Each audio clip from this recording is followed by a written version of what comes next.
For 29 years, Eleanor Harrow believed she was the only wife. Then, 3 years after her husband's funeral, a courier delivered the keys to a seaside house she had never seen, and Eleanor came face to face with the woman who had been living her life in her clothes, in her bed, under her name, every single weekend she thought her husband was away on business. Welcome to my YouTube channel. You will find many interesting stories on my channel. If you want to listen to all kinds of stories, then subscribe to my channel and also press the bell icon so that every new video will reach you. Let's go to my story. I found out my marriage had been a lie on the day the lilacs bloomed for the 29th time in the garden I had planted with my own hands. The scent drifted through the open kitchen window while I was washing the breakfast dishes. The same dishes I had washed every morning since 1996. The radio played something soft and forgettable. I remember humming along, because that was what Eleanor did. Hum, smile, keep the surfaces gleaming and the silences polite. Then the doorbell rang. A courier in a brown uniform handed me a thick envelope addressed in handwriting I did not recognize. Inside was a set of keys on a silver ring shaped like a tiny house and a single sheet of heavy cream paper. Ellie, the blue house on Cliff Road is yours now. I'm sorry it took me dying to give it to you. Jay. Julian had been dead for 3 years. I stood there with soap suds dripping from my wrists, staring at the keys as if they might bite. Julian's funeral had been small, dignified, closed casket. Heart attack at 61, the doctor said. Sudden, but not entirely unexpected. He'd been tired for years. I had worn navy, not black. He hated black. Our daughter Sophie had read a poem. I had baked the ham for the reception myself. Life had gone on, quietly, the way it does when the person who leaves was never loud to begin with. I drove to Cliff Road that same afternoon, half convinced I was part of someone's cruel joke. The house was a narrow, shingled Cape Cod, painted the color of a summer sky, tucked between dunes and sea roses. I had never seen it before, yet the key turned smoothly in the lock. Inside smelled of salt and cedar, and something faintly floral. The furniture was simple, beautiful, white slip-covered sofa, pale oak floors, bookshelves filled with the exact editions Julian and I had once circled in catalogs and never bought because we already have too many books at home.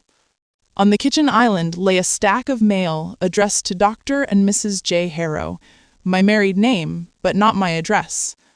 A framed photograph on the mantel stopped my breath. Julian, younger than I had seen him in years, laughing on the porch swing with a dark-haired woman whose back was to the camera. His arm was around her waist in a way he had not touched me since Sophie was small. I recognized the woman by the birthmark on her left shoulder blade, shaped like a crescent moon. It was me. Except it wasn't. I have no birthmark. The woman in the photograph was wearing my favorite yellow sundress, the one I thought I had lost on a trip to Provence in 2008. She had my height, my posture, the way I tilted my head when I was happy. But her hair was longer, sun-streaked, and her skin glowed with a kind of ease I had not felt in decades. I sat down hard on the window seat and stared at the ocean until the light changed. Her name was Marina Vale. I learned it slowly, the way you pull a splinter, one painful millimeter at a time. First from the neighbors who waved and called, "Good to see you back, Marina!" Then from the gallery in town that displayed her watercolors, delicate coastal scenes signed M. Vale in the bottom right corner. Then from the library card I found in a drawer, the gym membership, the prescription bottle for the same brand of blood pressure medication Julian had taken. Marina Vale had lived in this house for 15 years. She had a studio on the second floor with north light. She had a dog named Keats, who was buried under the apple tree out back. She had a husband who came every Thursday night and left again on Monday morning. sometimes Tuesday if the weather was fine. That husband was mine. I slept in the blue house that first night because I could not bear to go home to the bed we had shared, the one that suddenly felt like a stage prop. I lay awake listening to the ocean and tried to stitch together the arithmetic of betrayal. 15 years, 780 weekends, countless lies about conferences in Boston, fishing trips in Maine, emergency consultations in New York. He had 2 wives, 2 homes, 2 lives, and the only thing he had needed from me was the respectable facade that allowed the rest of it to exist. I had been the Sunday through Thursday wife, the one who kept the faculty dinners and the college accounts and the fiction of a stable marriage so that he could be free to love someone else the rest of the time. Marina, it turned out, believed I was the fiction. She thought Eleanor Harrow was Julian's difficult first wife who lived in the city and refused to give him a divorce. She thought the reason he could never stay longer than a long weekend was because I threatened to ruin his career if he left. She thought the child we shared, Sophie, was a weapon I wielded to keep him chained. I discovered this in her journals, which she had left in the studio like abandoned children.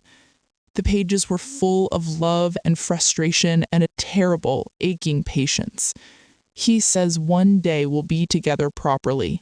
I tried to believe him. Some nights I stand at the window and watch the road, waiting for headlights that never stay. I read until the words blurred, until I hated her for being loved and hated myself for hating her and hated Julian most of all for making us both fools. Sophie came the following weekend. I had not told her why I needed her, only that I needed her. She walked through the blue house with the stunned expression of someone stepping into a parallel universe. "Mom," she whispered, touching the photograph on the mantel, "who is this woman?" "I don't know yet," I lied. We went through the house like archaeologists. In the bedroom closet, we found my clothes. Dresses I had mourned as lost or shrunk in the wash. Scarves I thought the dry cleaner had ruined. In the bathroom cabinet, my brand of face cream, my perfume, even the same prescription reading glasses I wore. Everything duplicated, but better cared for. Loved. In the bottom drawer of the nightstand, Sophie found a stack of letters addressed to Marina in Julian's handwriting, tied with pale blue ribbon. She read one aloud, voice trembling. "My dearest M, I stood in the garden this morning watching the light move across the water and thought, this is what happiness looks like when it is allowed to breathe. I wish I could give you more than borrowed days. Forgive me for the coward I am. Always, J." Sophie looked at me with tears sliding down her cheeks. How could he do this to you? I had no answer. Only rage, vast and icy, spreading through every vein. I did not confront Marina at first. I watched. She came back to the house 3 weeks after I discovered it, arriving in a silver Volvo with a trunk full of groceries and a new canvas bag of brushes. She was beautiful in the way women are when they have been cherished, loose-limbed, sun-kissed, humming too. She let herself in with her own key and moved through the rooms as if she belonged there, because she did. I waited until she had gone up to the studio, then I walked in through the front door I now thought of as mine. She was at the easel, back to me, painting the view of the dunes at golden hour. The light caught in her hair the same way it caught in mine 20 years earlier. "Hello, Marina," I said. She turned, startled, paintbrush raised like a weapon. When she saw my face, the color drained from hers. For a long moment, we simply stared. 2 versions of the same woman, separated by 15 years and one terrible man. "You're Eleanor," she said finally.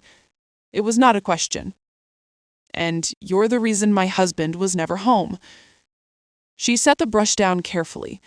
He told me you were cruel, that you kept him only for appearances. I told him you didn't exist. We spoke that afternoon for 4 hours, sometimes shouting, sometimes whispering, sometimes silent while the gulls wheeled outside the window. I learned that Julian had met her at an art opening in Portland the year Sophie left for college. He had courted her with the intensity of a man who had never been allowed to want anything loudly. He had promised her everything and delivered it in carefully measured doses. She learned that I had spent 15 years believing his exhaustion was work, his distance was age, his coldness was my failure. When the sun set, we were both cried out. I thought I was the lucky one, she said, voice raw.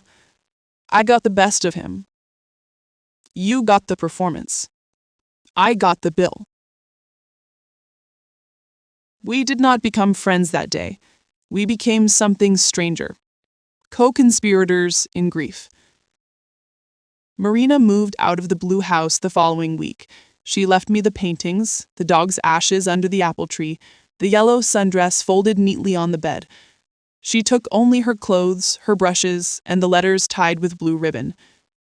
Before she drove away, she handed me a small box. His ashes, she said. Half, anyway. The funeral home gave me an urn, too. I kept them in the studio.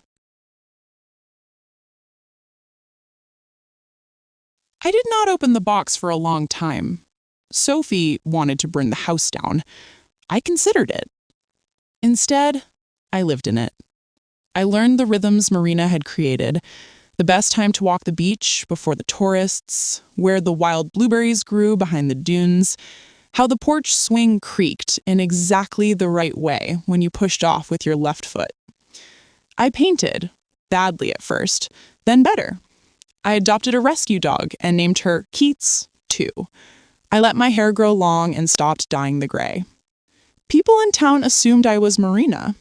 I never corrected them. 1 year became 2. The rage cooled into something more useful. Clarity. I rewrote my life the way Marina had painted her watercolors, layer upon layer, until the picture was finally mine. Sophie got married on the wide lawn behind the blue house. She walked down an aisle of seagrass toward a woman who loved her out loud every day. I stood where Julian once stood in photographs, but this time I was in focus. Marina came to the wedding. She brought a painting as a gift, the two of us standing on the porch, backs to the viewer, arms around each other's waists, watching the tide go out. She had titled it Second Life. We never became close, Marina and I. Some fractures do not heal into intimacy. They heal into respect. We exchanged Christmas cards. She has a gallery in Santa Fe now. She signs her paintings Marina Harrow Vale. She never married again. Sometimes, on nights when the wind smells of lilacs and salt, I walk to the apple tree and speak to the small brass plaque that reads, Keats, beloved. I tell the dog about the man who divided himself in two and left both halves poorer. Then I go inside, light the lamp Marina left on the table by the door, and paint until the stars fade. The blue house is mine now, legally and otherwise. The deed is in my name alone. The neighbors finally learn the difference between Eleanor and Marina, though some still wave and call me by the wrong name. I wave back. I have stopped correcting people. After all, in the ways that matter, we are the same woman, the one who loved Julian Harrow and the one who survived him. The one who finally learned that a life built on half-truths can still, in the end, become whole.